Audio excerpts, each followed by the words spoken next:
Hai guys, pernah nggak sih lu ngerasa seharian penuh ngulik medsos, balesin chat grup kerja, retweet thread inspiratif, terus pas mau tidur nanya ke diri sendiri, apa yang gue capai hari ini? Dan jawabannya kosong. Atau mungkin lu udah terbiasa sama ritual pagi.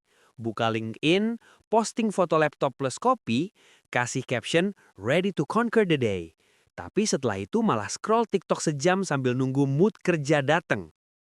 Nah, dalam dunia yang makin terhubung ini, banyak dari kita terjebak dalam sesuatu yang gue sebut illusion of productivity. Terlihat sibuk di permukaan, tapi sebenarnya nggak banyak yang kelar. Gue yakin lu familiar sama ini.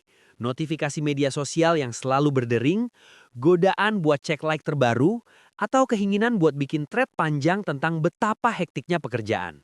Tapi apa semua aktivitas digital itu benar-benar produktif? Atau jangan-jangan itu cuma ilusi, kayak treadmill yang bikin kita lari di tempat tapi nggak maju-maju? Dalam skrip ini, kita bakal bahas perbedaan antara terlihat produktif dan benar-benar produktif.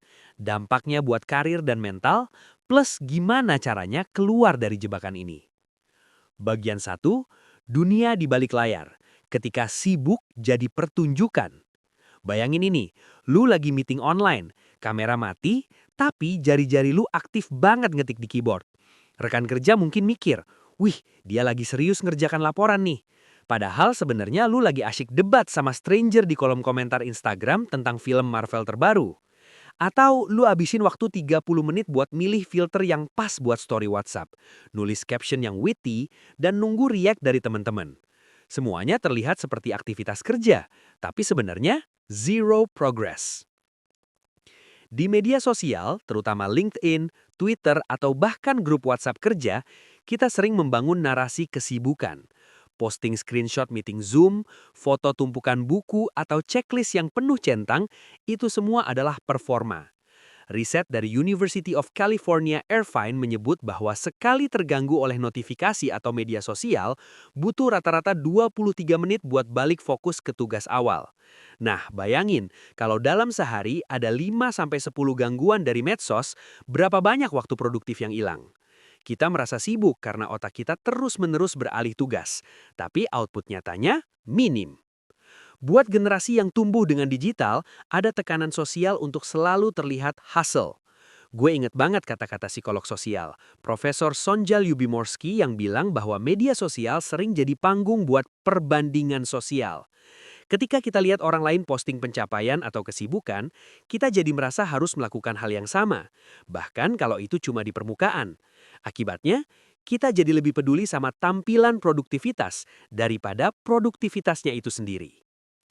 Nah, sekarang gue mau ajak lu bedain dua hal, aktivitas dan hasil. Aktivitas adalah apa yang kita lakukan, hasil adalah apa yang kita capai. Scroll medsos selama 2 jam itu aktivitas. Ngerjain laporan yang harus dikirim besok itu hasil. Ngetik panjang di grup chat itu aktivitas. Nemuin solusi dari diskusi itu hasil. Di dunia kerja modern, banyak yang terjebak sama busy work. Tugas-tugas kecil yang nggak penting tapi menyita waktu. Kayak nata ulang folder digital, balesin email yang nggak urgent, atau meeting tanpa agenda jelas. Media sosial nambah parah kondisi ini. Contoh sederhana, lu mau ngerjain desain grafis, tapi sebelumnya buka dulu Pinterest buat cari inspirasi. 2 jam kemudian, lu udah punya 50 tab terbuka, tapi desainnya belum mulai.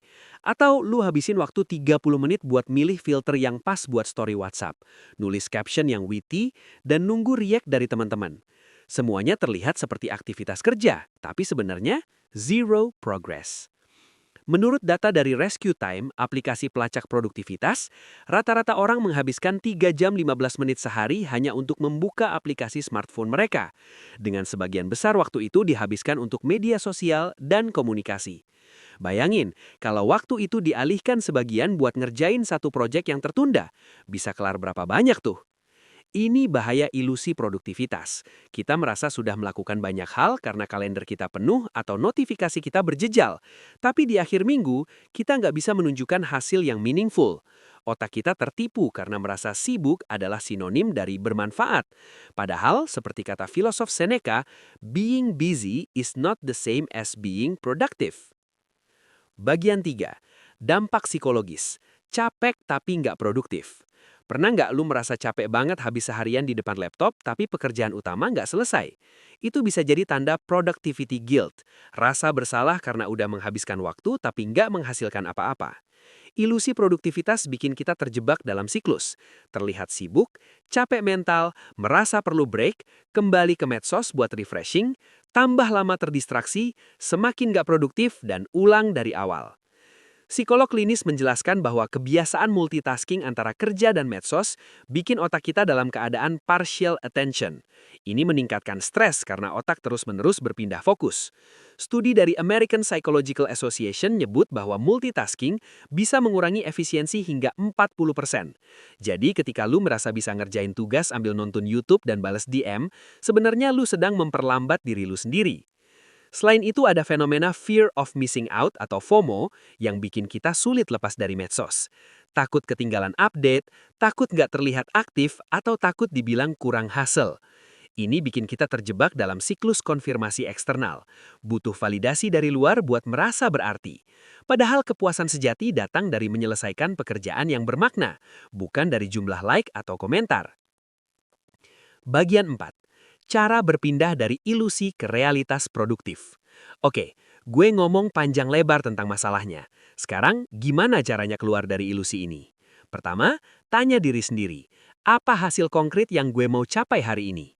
Jangan cuma buka email atau cek medsos, tapi spesifik kayak selesaiin slide presentasi 10 halaman atau nulis 500 kata artikel. Fokus ke outcome, bukan aktivitas. Kedua, batasi akses ke medsos selama waktu kerja. Bisa pilih metode time blocking, alokasiin waktu khusus buat medsos, misalnya 30 menit setelah makan siang, dan di luar itu matiin notifikasi atau bahkan install aplikasi blocker. Gue sendiri pakai teknik Pomodoro, kerja fokus 25 menit, istirahat 5 menit. Di waktu istirahat itu boleh cek medsos, tapi setelah itu balik fokus. It works, guys. Ketiga, evaluasi aktivitas digital lo. Catat selama seminggu berapa banyak waktu yang dihabiskan buat aktivitas penampakan produktif versus benar-benar produktif. Tools kayak Rescue Time atau bahkan fitur Screen Time di smartphone bisa bantu.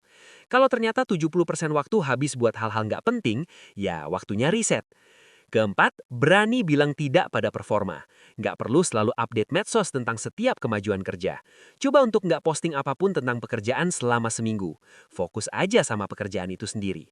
Lu akan terkaget betapa ringannya tekanan ketika lu nggak perlu mikirin bagaimana reaksi orang. Kelima, tentukan ukuran kesuksesan pribadi. Sukses itu bukan tentang seberapa sibuk lu terlihat, tapi seberapa banyak lu menyelesaikan hal yang penting buat lo. Apakah proyek kelar tepat waktu? Apakah skill lu bertambah? Apakah lu bisa istirahat tanpa rasa bersalah? Itu parameter yang lebih sehat.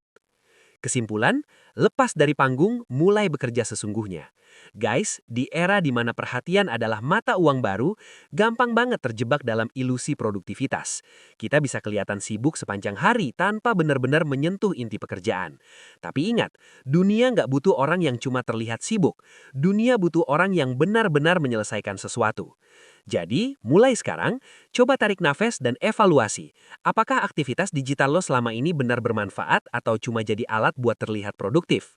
Pilih buat fokus pada hasil, bukan penampilan. Kurangi performa, tingkatkan eksekusi.